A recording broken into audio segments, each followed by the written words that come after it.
എല്ലാവർക്കും happy new year. ഇത് ജനുവരി 1 night day ആണേ.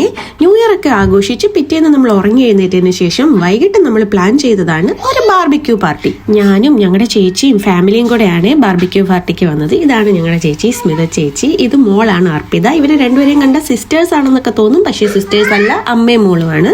സന്തൂർ മമ്മിയാണെന്നേ ഉള്ളൂ. അടുപ്പ് കൂട്ടുന്നതും തീ ഇടുന്നതും ഊതുന്നതും ഒക്കെ അച്ചാച്ചന്മാരെ ഏൽപ്പിച്ചിട്ട് ഞങ്ങൾ അവിടെ ഫ്ലാഷ് ലൈറ്റ് അടിച്ചു കൊടുത്തും വീഡിയോ എടുത്തും തീ കാഞ്ഞും ഒക്കെ ഇരിക്കുമായിരുന്നേ. ദേ മമ്മി തണുത്ത് വിറച്ചിട്ട് ആ തീ കാഞ്ഞ് അങ്ങനെ അടുത്തിരിക്കുകയാണ്. ചോദിച്ചപ്പോൾ പറയാം, നാട്ടിൽ ചെല്ലുമ്പം വീട്ടുകാരെയും കൂട്ടുകാരെയും ഒക്കെ വിളിച്ച് ഒരു ചെറിയ ബാർബിക്യൂ പാർട്ടി അവിടെ നടത്തുന്നുണ്ട്. സോ എങ്ങനെയാണെന്നൊക്കെ 1 to 10 വരെ A to Z വരെ കണ്ടു പഠിക്കുകയാണെന്നാണ് മമ്മി പറഞ്ഞത്. ഡെല്ലി അവിടെ റെഡി ആയിട്ട് പ്ലേറ്റും കൊണ്ടൊക്കെ ഇരിപ്പുണ്ട്. എല്ലാ വർഷവും ന്യൂ ഇയർ ആകുമ്പോഴത്തേക്കും ഞങ്ങൾ ഇതുപോലൊരു ബാർബിക്യൂ പാർട്ടി ഫാമിലി ആയിട്ട് ഇവിടെ വന്ന് നടത്താറുണ്ട്. ഇത് ലവ് ലേക്കാണ് ദുബായിലെ. ഞങ്ങൾ മാത്രമല്ല, ഒരുപാട് ഫാമിലീസ് അവിടെയൊക്കെ ഉണ്ടായിരുന്നു. ഓരോരുത്തരും ടെന്റ് അടിച്ചും ഡാൻസ് കളിച്ചും ഒക്കെ അവിടെ എൻജോയ് ചെയ്യുന്നുണ്ടായിരുന്നു. പിന്നെ നമ്മൾ ആരെയും ശ്രദ്ധിക്കത്തില്ല, നമ്മുടെ എൻജോയ്മെന്റിൽ നമ്മൾ അങ്ങനെ അങ്ങ് നിൽക്കും. ഞാൻ കുറച്ചു നേരം വീശി കനൽ ഊതി കൊടുക്കാമെന്ന് പറഞ്ഞ് അവിടെ വന്നിരിക്കുന്നതാണ് ആ കാണുന്നത്. എന്തായാലും ഒടുവിൽ നമ്മുടെ ഐറ്റം റെഡി ആയിട്ടുണ്ട്.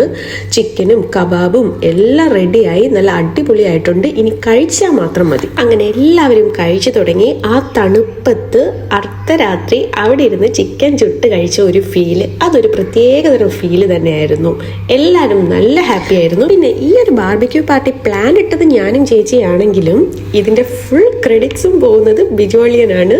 ഏറ്റവും എല്ലാ കാര്യങ്ങളും ചെയ്തത് ബിജോളിയനാണ്. പിന്നെ ഒരു ചെറിയ അബദ്ധം പറ്റിയത് എന്താണെന്ന് പറഞ്ഞാൽ, നമ്മൾ മയണൈസോ സോസോ ഒന്നും എടുക്കാൻ മറന്നുപോയി.